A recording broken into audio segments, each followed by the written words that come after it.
LiSTNR production. Welcome to the Motorsport Brief. Today, a special episode with a message or purpose to promote Are You OK Day. And one of their ambassadors is coming on. So let's talk about it. G'day everyone, Rusty here for this ep of the Shortcast. TV presenter Barry Du Bois, home reno legend from The 10 Show, which was a bit of a Friday night institution for so long. The Living Room is coming on, and we have some car and motorbike yarns that we'll weave in with him, including the time he went 2-up on a Honda Australia superbike at Sydney Motorsport Park and the cool ute that he's restoing as well. But the main reason for the chat is something I feel is important, and so does LiSTNR, and that is Are You OK Day. It's traditionally the second Thursday of September. We're releasing to coincide with that, so it's today, the 12th of September 2024. Baz is incredibly passionate about this and about making a difference. Quick plug for a recent shortcast that we did with the entrepreneur and owner of several circuits in this corner of the world, Tony Quinn. We were overdue a catch-up. Will Queensland Raceway, which has undergone and continues to go through improvements, return to the supercars calendar? What he thinks of Will Brown, Brock Feeney and the new look 888 management structure that he's a part of, and some philanthropic things he's doing around supporting young racers on the pathway and road safety. Keep an eye out too for a gripping new feature episode, a two-parter with Tom Randall from Tickford Racing, who came into the studios for a chat that covers all sorts of subjects ahead of the Sandown 500 and the big one, the Bathurst 1000. During my time at 10, I was fortunate to meet and work alongside some great people, not just in motor racing. And today's guest I've retained good ties with. We don't see each other face to face often enough now, but he is this power of positivity. And my feed might be full of motorsport, cars, bikes, whatever, but from time to time I'll get this nice message that just reminds you to keep doing what you love. Baz, g'day mate. Thank you so much for coming on. Rusty, I'm really pleased to be here. It's great to be talking to you. As you said, we don't see enough of each other these days, and I think that's part of the problem with society. In the intro there, I was hoping you were going to say all those things. Yes, and correct. A great mate of yours. because I guess it is social media and that, but we did have such a great time at 10 together, and through social media we're able to follow each other's lives, I guess, to an extent. And I still feel very close to you and all the team there. It's just great. It's great to be on the show, Rusty. Thanks. It's great to have you with us, mate. Probably worth starting with why you are so driven about this initiative. And it is a bit of a story around your own health battle, and I'm sure some tough moments that you had along the way in dealing with that. Yeah, mate. Are You OK Day, when I first got onto TV, I knew that media platform was going to be a great one to share a story. As you know, I'd just gotten through my first round of cancer, and TV being what TV was, they said, "Oh, we love your cancer story. We're going to align you with a cancer charity." And I said, "I don't love my cancer story, but I do love Are You OK Day." And it was really funny because that was only like 12 years ago, Rusty, and both the executive producers there stepped away from me when I said that and said, "Oh, Baz, that's a suicide awareness thing. We don't really want to be looking at that too much." And we went with it anyway. They had faith in me and we went with it. And now I think Are You OK Day and the words Gavin Larkin started back in 2009 are a part of the DNA of every mental health and men's health sort of narrative in the country. But you've come a long way. If you want, I can share with the listeners why I'm so passionate about it. Go for it. I'm probably as old as everybody's that's listening to your podcast right now. So I've had a lot of life. And back in my 40s, midlife, if you will, I was that classic alpha male. I was in 40 years old when this started, and I sort of had everything around me, and then a whole bunch of things sort of popped up one after the other. The first one was physical pain, which many men go through. I'd been a footy player, a boxer, and I'd done motocross, all that sort of stuff, as you know. So we get used to pain. But I fell off a building in Bondi Beach, and that was a 14-metre drop, broke my back in 3 places, broke my leg in 2 places, broke a couple of fingers and popped a shoulder. I think it then a rib as well. So I had incredible physical pain, and that's a trauma that you have to deal with. So many men just ignore that trauma. I put on a bit of weight. Leonie and I were trying to have children, as you know, And that wasn't working out. So I had all the normal traumas of life that we all go through. And I started to use my physical pain as an excuse why I was starting to step back away from my mates. When they'd ask about how Leonie and I were going, I'd say, I got too much on at the moment. I'm going through treatment for my back and that. I don't really want to talk about that. But inside I was really getting eaten up with that. Then along came grief, which is another trauma, and that was my beautiful mum passed away in 2004 of cancer. And again, I didn't deal with that trauma the right way either. I didn't deal with grief the way that we should. And again, I started to step back even further from friends and then relatives as well, and started to create this narrative in my head that somehow these things were all my fault. As you know, Leonie and I had been trying for a long time. We'd had, I think, 11 attempts of IVF at this stage. And a year after my mum had passed away, I heard that very familiar scream from the bathroom. Sorry, Rust. It's something I'm very familiar with, and it's a miscarriage. We were pregnant with twins at the stage, 17 weeks. So we've been through everything, all the joys of that. Again, I really now had what's called a borrowed trauma. Many men go through this. Many men and women go through this. It's me taking on the trauma of not just our failure or failure's not the right word. Not having luck as a couple, but I was blaming myself because Leonie had to go through so much pain. That miscarriage, unfortunately, we discovered now Leonie had cervical cancer. So I'm not sure where I'm at on numbers now, but I'm up to about 4 or 5 really traumatic things which I was refusing to deal with. And it just got darker and darker. And Rusty, what I say now in hindsight is, if I was the same person today, you of all people would recognise it, because I didn't have the same sense of self-esteem. I definitely didn't love a chat, but you know how much I love to talk. I wasn't curious on how I could do things better. I wasn't competitive. I wasn't interested anymore. And I used to do what I asked men to look out for other men doing, taking the long way home. Rather than go home, I'd go and have a drink. I'd just sit and look at something on the phone, not talk, and just not deal with it. Look for excuses not to deal with it. So I didn't have to go in and talk about what our next steps were. I thought I'd failed. As an alpha male, I was blaming myself for our failures. And to cut a long story, it's about a 7-year story, because you don't wake up on a Monday morning depressed. It takes a long time to get in. But I got to a point in my life where I thought it was going to be better off for everybody. I'd manifested this conversation in my head that somehow my wife, my friends, everybody in my life would be better off if I just took a quick trip to the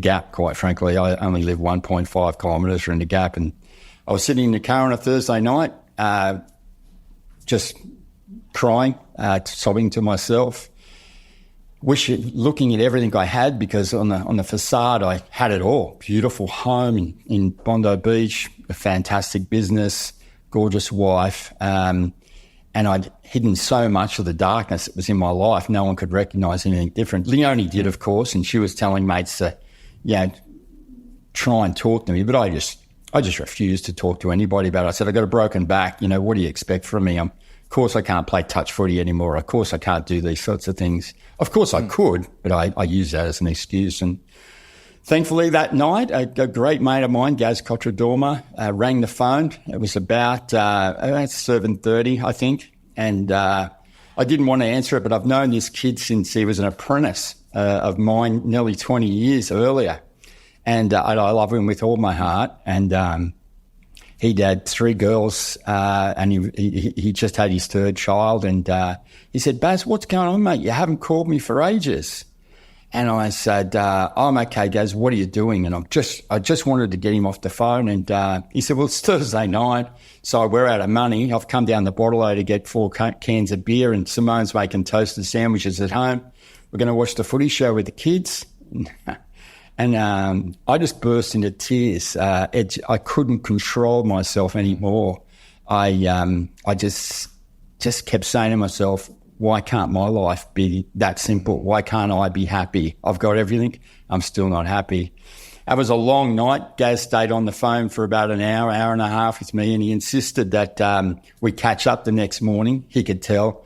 As it happens, Gaz's dad had committed suicide, and I was like a father figure to him. And I don't know, we've never discussed about this part of it, but I think he recognised how lonely I was for someone that's got a lot of people around him. But, I won't go too much into the detail, but we met the next day. And as I said, that was the start of about 18 months to 2 years of me getting back, becoming curious again, becoming happy with myself again, understanding that I had to deal with those adversities. And out of that, I gained a resilience. And it all came out of those simple words before they were famous. Baz, are you okay? And it saved my life. Amazing. How could you not be passionate about it? No, exactly right. And firstly, we're incredibly grateful that you've shared that, because I know that you're doing that hopefully for the benefit of others. One of the great thing about Are You OK and their website and so on is for people that might be listening to this conversation, if they are perhaps a bit upset, maybe it's triggered similar emotions in them. It's really important, Baz, isn't it, that you reach out. You reach out. Firstly, the thing I love about podcasts is it's conversation. So start talking with mates, family, whatever it might be. And then, as I say, if it has struck a chord with you for whatever reason, that's okay. Use some of the tools that are there and take some steps, hey? Yeah, it's good not to be okay every day. Yeah, if this has struck a chord with you, you're going through what most of us go through. And the thing is, we can't turn a negative into a positive, but we can use a negative. You can use these negative feelings right now as stepping stones to a better place. And that's where I'm at now. I'm not surviving, I'm thriving. It's good to know, and Rusty, you know my story. I've been told twice I don't have very long to live thanks to cancer. And I remember the first time they said you had 3 months to live. It's a day of tests and everything, a big tumour in my brain. And they said, Barry, you should go home, tidy up your affairs. You've got 3 months to live. And I said, you don't know me. I said, you do what you do. I'll take this on. I'll step into the ring with this guy anytime. And he'll want to be good to take me out. And that's the resilience I'd gained from learning, in hindsight, of course, but learning to lean into those adverse moments, that grief, that physical pain, that borrowed trauma, and that everyday trauma of life. We've got to lean into it and celebrate it. It might not be a good day, but it's going to be. We're talking about a serious thing here. And this podcast, while it appeals, because motor racing's done some great things, Baz, around encouraging the participation of more women in our game and so on, it does have naturally a very strong male footprint, right? And you are talking about stuff here that as blokes we need to probably all be better at. And are you okay? I think the one of the really important messages, and while we're celebrating it on Thursday and its annual day, it is every day, isn't it? Yeah. Every day for everyone, Rusty. Gavin started it in 2009 because his dad, Barry Larkin, committed suicide, and it scared the hell out of him. But unfortunately, in our society, with all the pressures we're getting from life, this is now adolescence, with the increase in suicide for women is on the rise. Society is throwing a lot at us, and we need to be able to understand that adversity isn't something to bypass; it's something to lean into and find a resolve in that adversity. Great words. Because from that you'll get resilience. You'll get that muscle of resilience, and that's what keeps us healthy. And it's also what keeps us alert to our friends, wives, partners, colleagues, mates, buddies at the track. If you're being healthy in that way, if you're learning to lean into the adversities of life, and you've learned that the curiosity of how you can make something that's bad good, well, you'll be more open to seeing people that you're seeing a change in. And that's what we say at Are You OK Day and every day is, if you see a change in a mate, ask the question, trust your gut. Ask the question. It could save a life. It certainly could. Baz, can we get you to hold on there for us just for one quick minute? We're going to squeeze a break in here on Rusty's Garage. Back with more in just a few moments. Welcome back. You are listening to the Motorsport Brief, our garage shortcast for all sorts of news and stories happening in motorsport, especially, but also cars and bikes generally. Now, Barry Du Bois is my guest today as we highlight something that I personally feel is really important. That is Are You OK Day. Might be annual on the calendar, as we said before the break, but really important to check in on your mates or your loved ones on any given day of the year. As we circle back to the conversation now, Baz, lean into it is what you said before, to try and deal with it, to build that muscle of resilience. And then I guess in addition to that, there's probably good things around social pursuits, could be motor racing, could be physical fitness and so on, that are good at helping in some way with this too. Yeah, it's all about a holistic life. It's funny to say a holistic life and motor racing in the same sentence, but it is. Just talking about things together, well, we do that bond that humans share is a really important one. We are where we are because we learned to communicate like no other species on Earth. And we developed that communication stronger and stronger and stronger. Over the last sort of 2 decades, I feel, particularly with the rise of awareness of men's mental health particularly, but mental health generally, at first there was a stigma. And no one wanted to be the weak guy in the team. Whereas we know now, just because we're going through some tough moments doesn't make us weak. As I keep saying, those tough moments are stepping stones to better moments and a great, wholesome, beautiful life. And that's the thing. If you're in the pits, if you're behind the wheel, if you're lucky to be doing that, or if you're just talking to a mate at the track, or just talking to a mate in a bar, pub, anywhere, or just checking in for someone like you and I have done in the past, Rusty, just to see how we're going. That communication is what strengthens an individual, therefore strengthens community, and therefore strengthens the place that our kids are going to live in down the track, which I think we all have to be responsible for that. Definitely.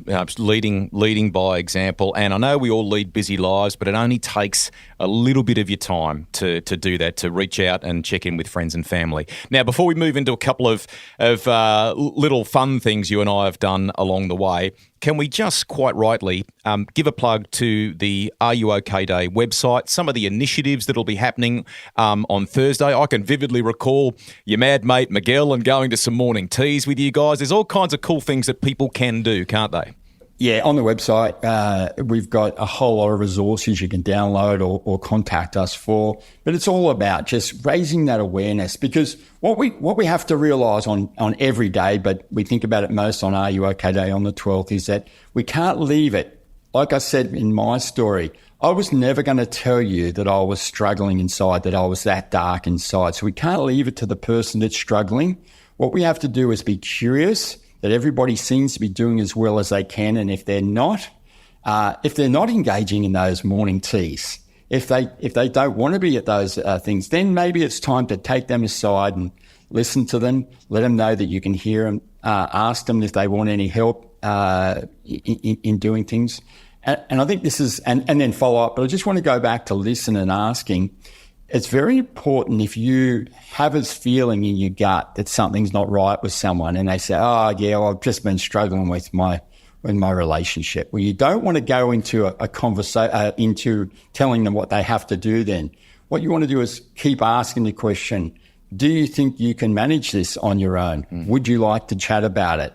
Because as someone who was manically depressed, whenever someone, particularly my wife, told me, babe, what you need to do is get into more exercise, I saw that as her, and this is wrong, but I saw her as putting me down even further than I was putting myself. So, and she is my rock, and she's beautiful. Has saved my life. But in hindsight, and this is what I'll share with the listeners, is just ask the question, when someone's depressed, they're irrational. And if you try and rationalize their conversation, it's just going to get darker. So always lead with a question, can I help you? If you thought you needed help, would you let me help? And just questions like that, just because even me saying it now, I just remember the relief that came off when Gaz met me the next day. And he said to me, we're walking on the beach the next day, I'm really struggling. with life. He was a young man with raising a family in Sydney. It's a tough gig at the best of times. And he said, I need to know that you're okay. You'll let me know if you're a struggle because I need you in my life. And just those sorts of things was a real relief to me. And, just to wrap up this part of the convo too, it's not always those that you might think are immediately obvious in struggling to. Sometimes it's the most confidently on the exterior, I'm talking people that might be having a little battle on the inside. So you just look out for each other. That's the key thing here. There is some stock in doing things that fill your cup in other ways to give you that boost. Now, you, my friend, threw your leg over a Honda Australia Superbike at Sydney Motorsport Park. We were both there on the day. Our mad mate Darryl Beattie, I think, coordinated all of it. I can't remember who you went with. It might have been Josh Hook. That was Joshy Hook. It was mind blowing, mate, wasn't it? Well, I jumped on with Darryl as well at Phillip Island. That Motorsports Day, that was an eye opener for me. Someone who's ridden bikes his whole life. I just loved it. I said to someone, it was like jumping on Wally Lewis's back in a state of origin. Somehow you're no burden to him, but you're playing the greatest, with any of those guys, you get on with Joshy, the way he slid us into those corners, because you're holding onto the handlebars around his waist. I've got to say, Darryl's waist was a little wide to hold onto. So, that'll get back. That'll get back. But I just don't know how those guys did it. It was an exciting day, and then you got behind the wheel of the Yaris and blew us all away, if you remember. Yeah, we had a bit of fun over at I think it was like a motorcar or a carnacross. It was great fun. But as you say, they're moments of wonderful perspective because you get a sense of the athlete, which is what you were saying with the Wally Lewis analogy, how they operate and at the incredible level they operate. Yeah. Now, you talked about bikes before, a little bit of dirt bike riding and so on.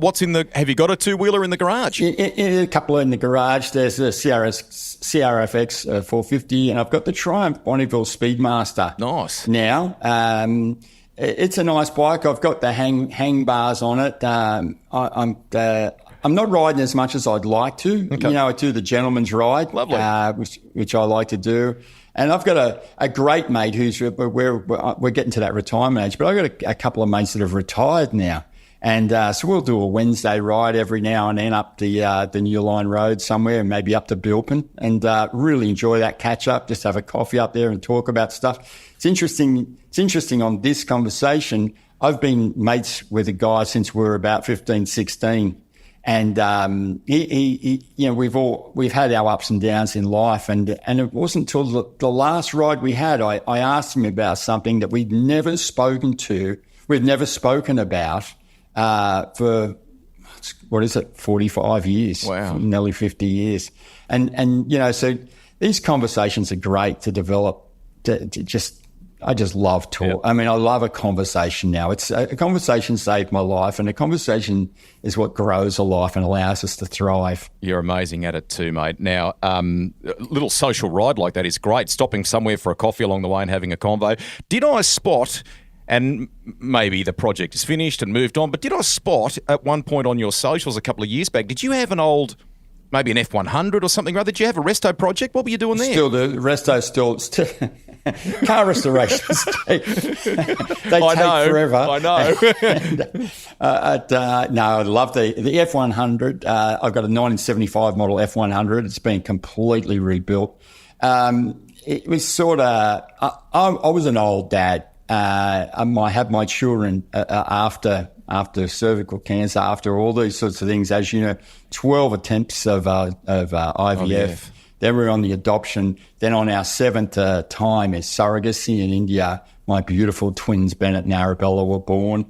And I don't know if you remember, but I was buying car things for the kids before they were born. I brought the dinkies and the cars and all the things. And I think Bennett was about two. I think the twins were about 2 years old, and I spotted this F100 in Hobart. It had the compliance, the original compliance and serial number on the engine, the 302. So everything was complete and original. And I brought that from Hobart. So that's nearly 9 years ago. And the guys down at OG Customs have been working on that for me for a while. They're great down there, and they're taking their time because I haven't got piles of money, but this is something I want done right, and they're Excellent. just doing it at pace. The engine's been beautiful. The engine's completely rebuilt. We did that on RPM one day. We had a segment about that. Me and Katie Peck went down and had a look at that. Excellent. Yeah. It's still going, and I reckon by the time Benny's got his license, it'll be ready. Perfect thing to share. Now, before we wrap up, you have been doing some. I mean, this blends lots of different things together here, from your love of conversation to your incredible work in the building and renovation space. You've been doing some stuff now where you kind of consult for people that might be needing some assistance, with projects and direction like that, aren't you? Yeah, I do a bit of consultancy still. I've got another show coming next year as well, Excellent. which is great. Yeah, but yeah, I love the built environment. I think the built environment can have an amazing effect on humans. I'm very passionate about urban architecture, but I do think we live the building industry is a bit of a broken model, and I do. I like it to work out well. So I feel that if you've got someone who can speak the language of an architect and the language of a homeowner, understands the economics of building, it's a good way to smooth a project and make a project really enjoyable. And quite frankly, if you're going to build something that's going to give you that sense of belonging and security and protect your family, you want that. That should be the best experience you have. You can, and you blend both beautifully, my friend. Now, thank you. You hosted a number of us for an end-of-year celebration on more than one occasion at your house. I think it was Christmas drinks at Baz's with your beautiful family. Miguel cooked one of the biggest paellas I've ever seen in the front yard. My kids are a lot older now, Baz, but they still talk about it. Thank you, my friend, for being you. I'm pleased we could use this vehicle for both of us to go, are you okay? And to share a little bit about the importance of what is happening this week. And I'm pleased that we had a conversation about it. Thanks, Rusty, and thanks to the listeners. Like I said, you can't turn a negative into a positive, but it can definitely be a stepping stone to a positive finish. And enjoy your life. I can tell you, as someone who's faced mortality a couple of times, it's the most precious thing we have. For mates in the motorsport family and beyond, take a moment to call someone and just chat with them. Even some of, as I said before, the most confident, even inspirational people you might know could be doing it tough or battling something you don't even realise. And a convo, maybe some laughs, just might help make it a little bit more manageable. I'm a talker. That is what I do. But what's really important here in terms of what Baz has said today is a bit of listening and a bit of action, being a doer, helping them along the way. Pick someone now in your contacts, give them a call, go and see how they are. And as I said earlier, if this has struck a chord with you and you need some professional support, please don't feel too proud to seek that out. The Are You OK website, ruok.org.au, might be a really good starting point. That is it for today. Thanks for listening, everyone. Bye for now.